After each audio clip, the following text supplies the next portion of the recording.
we're back for the next video in the Socialization for the Selectively Social Dog series. So I'm just going to jump right into things here as we have quite a bit to cover. Despite what many people realize, being selectively social is actually the norm for the great majority of dogs, especially when it comes to adult dogs. And I really think it's important for folks to hear this, as so many dogs are judged and labeled, even avoided in terms of adoption, if they're not happy-go-lucky social butterflies. The older we get, the more selective we become in who we choose to surround ourselves with and share our energy with, share our spaces with, especially our personal and intimate space. The more experiences we have color our perceptions. Same with dogs. Relationship cannot be forced.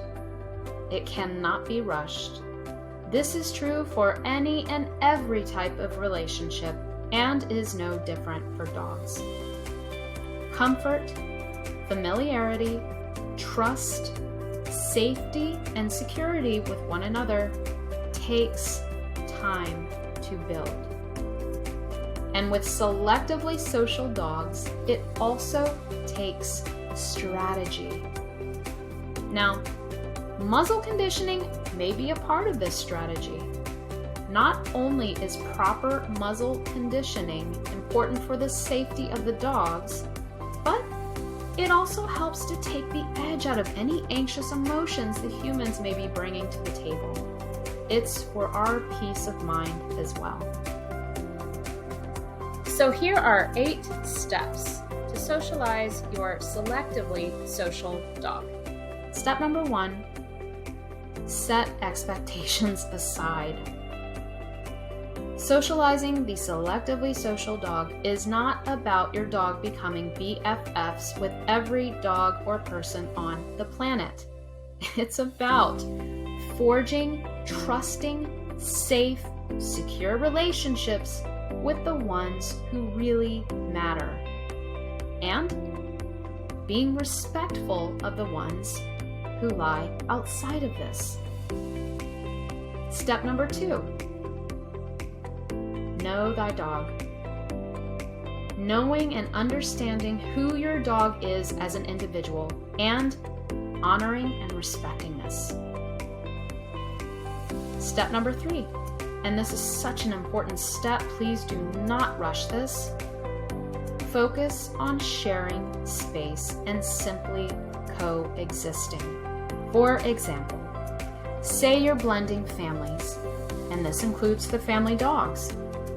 Spend valuable and consistent time simply sharing and leveraging space. The dogs can be on leashes and under human control.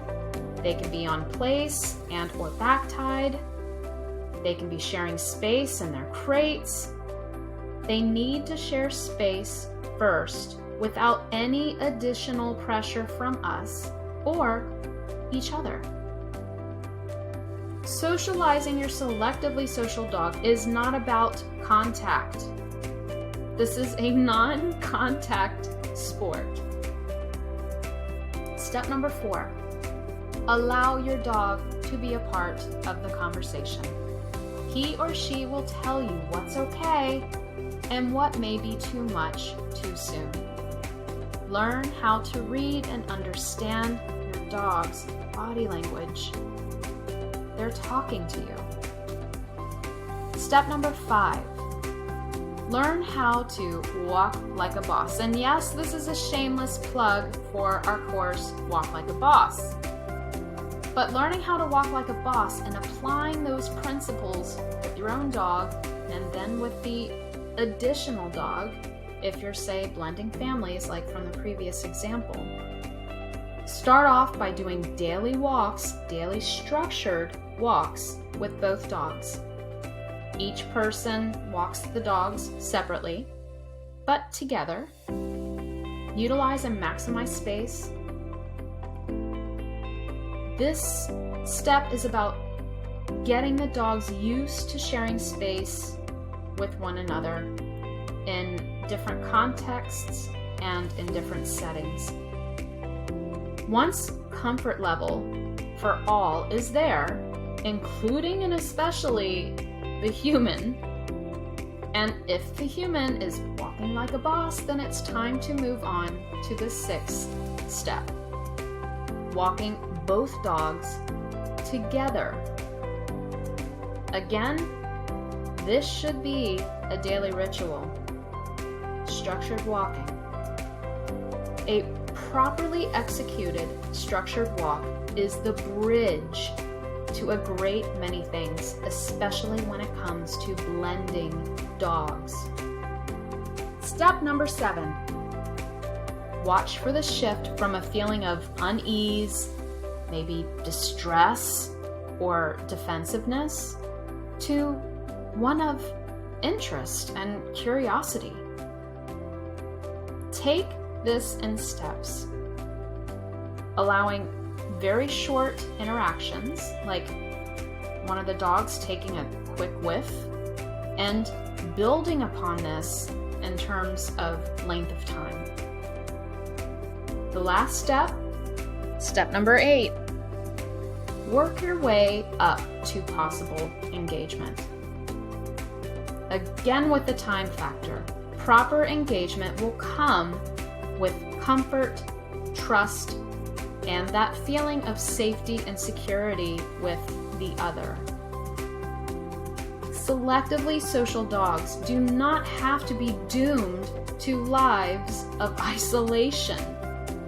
And many dogs in rescue who've been labeled as quote-unquote only dogs can even be welcomed into homes when these steps are followed, and if they're with humans who educate themselves in dog psychology and dog behavior, not just obedience training. It's not enough to be dog lovers. We have to become dog understanders if we truly want to help them. The great majority of our dog woes and struggles are not obedience-related issues, and they're not for lack of love. Remember, we cannot force or rush relationship. We cannot force or rush interest. We cannot force or rush engagement. We cannot force or rush trust. We cannot force or rush comfort, familiarity, that feeling of safety and security.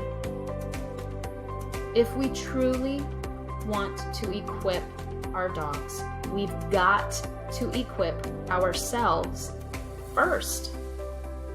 We can prevent, even troubleshoot, so much when we do this. I hope this helps someone out there. Be sure to keep an eye out for the Socializing the Selectively Social Dog Masterclass, which will soon be hitting a screen near you. Have a wonderful day.